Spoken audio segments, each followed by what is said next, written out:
Good morning. We are replacing this interior panel today. Not sure what happened here, but we're replacing it. Cannot replace just the guts by code. We have to replace the entire can and the guts. That's code. That's not us, that's code. And that's it. Take some more pictures and videos.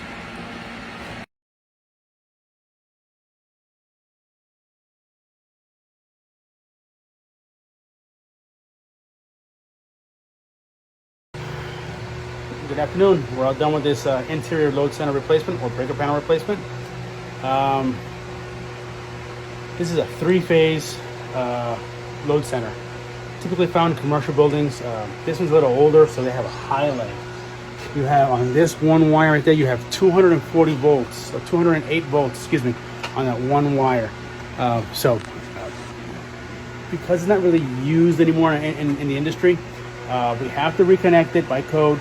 And so you're gonna see spaces in between.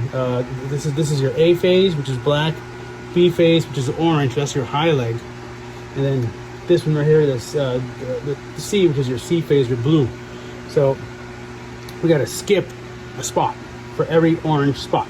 Okay, so A, B, C, A, B, C.